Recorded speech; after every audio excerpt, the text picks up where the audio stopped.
All right, good morning, everybody. Thanks so much for being with us. I'm Joy Limnacker here with Don Shipman for our segment called In Case You Missed It. All right, so we got a couple things to talk about. Yes. So I wanted to talk a little bit about happiness because there's a study about happiness and about money. Now, I didn't think it was a question, but apparently money can buy you happiness. You always hear that say, money can't buy you happiness. Well, apparently it can.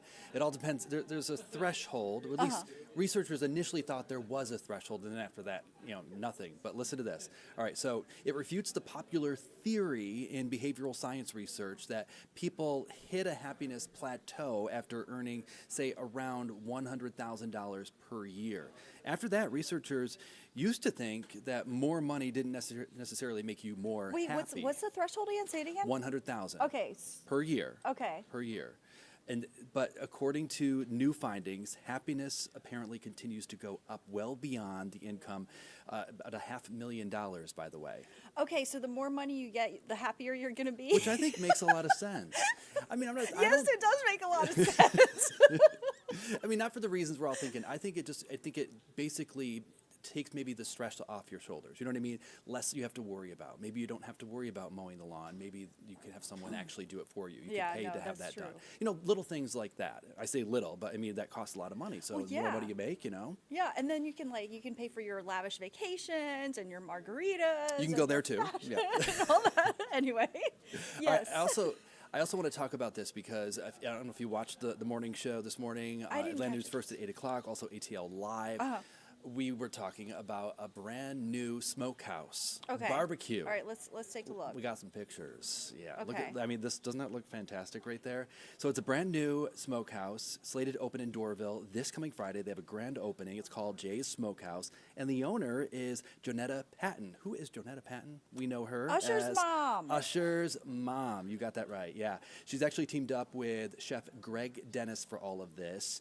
And on the menu, you're looking at some of the pictures right there. Smoked turkey legs, brisket, ribs, a 5-blend mac and cheese right there.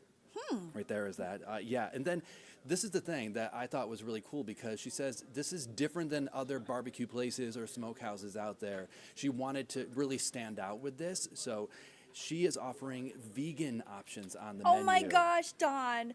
I'm so excited. Yeah. Did you come up with this story because I'm vegan? Is that why you pitched this story? I thought, we need to do this, right? Well, so I was like, this looks healthier than a lot of barbecue places. They have both. So you can, that's the thing. So listen to this. They have a hot dog on the menu that's vegan. And then they also have the chili topping, the chili sauce. They put that right on top. That is vegan as well. Done. Thank you. Yes. And then they also have, they have barbecue pulled pork, vegan. They have the jackfruit. Do they make it out? Well, I know. I don't know how they're you didn't do a whole investigation. I didn't. Yeah, didn't do a deep dive. I'm sorry. Okay. But a lot of places do when they make pulled pork. That's what they use, right? Is that yes. And so it's. I mean. Okay, I don't want to be the preachy vegan. I know. Here I go. I don't know if someone's a vegan. They're going to tell you. You brought it up, Don. You brought it up. No, but the thing is, she says that you cannot tell the difference between their regular pulled pork and their vegan pulled pork. So if you're vegan, you want to check it out. Check it out. If you're not, you can still check it out. Sorry, I need to swap the graphics. Smokehouse grand opening. There it is. Yeah. But also, money can still buy you happiness. That's also still true. This will buy you happiness too. The grand opening is on Friday. They're located right there in Doraville. And what I also thought was interesting about this too is that we were asked how did you get into the business of a barbecue? She actually is in the catering business already. She has an incubator that she started a number of years ago where she has this shared kitchen, and it's really for people who are entrepreneurs out there who are in the food industry. They want to get a start. They can use this shared kitchen, and then along the way too, they can learn more about the business and maybe collaborate with other chefs, other cooks in the metro, and learn more about the business in general, and then go off on their own eventually. Yeah, she has a food truck as well. That is so awesome. Check it out excited. On Friday, the grand opening. They're going to have music there. We did ask. Usher will not be there. From what Lana Harris for asked. his mom's restaurant opening. He's probably going to do like a private tour. He probably already did a private tour, honestly. Yeah, I'm sure. By the way, too, this is the chef's mac and cheese. It is not the mac and cheese that Usher definitely loves his mom's mac and cheese. Okay. And that's still in development because we asked about that. Like, why don't, maybe mom should have her own mac and cheese on the menu. She said it's a possibility that could happen at some point down the road.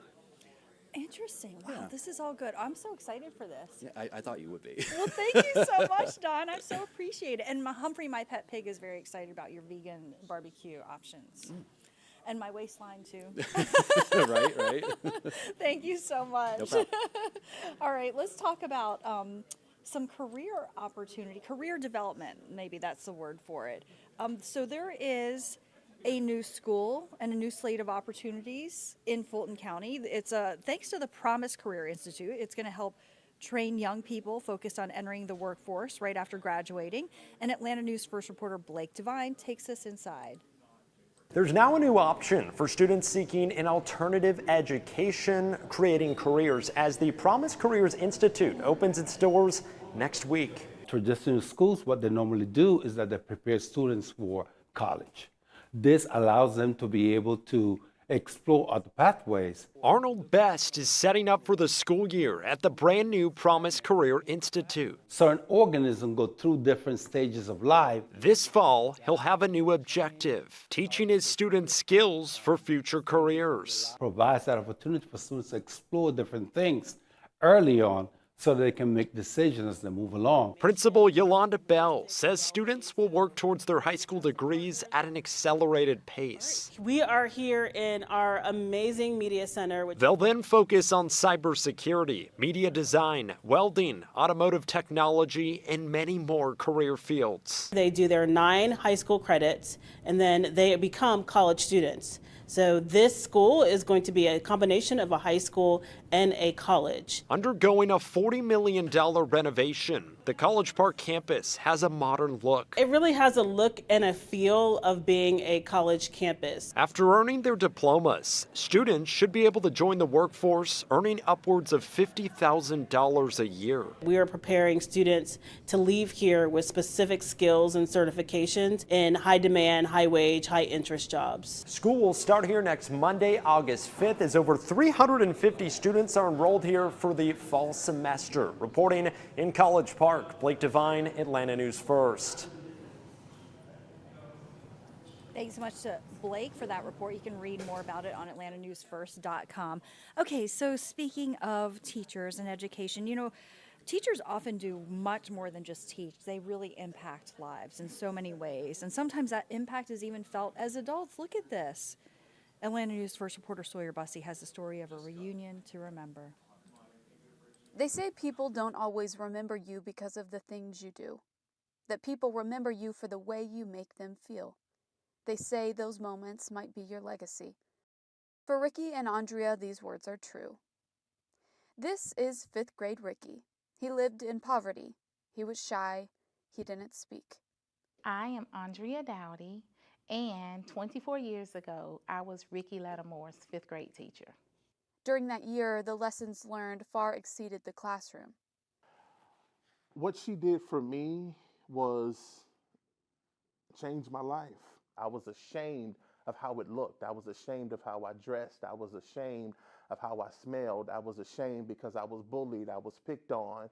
And I had to go into places where I wasn't protected. But there was one place that I was protected, and that was in Miss Dowdy's classroom.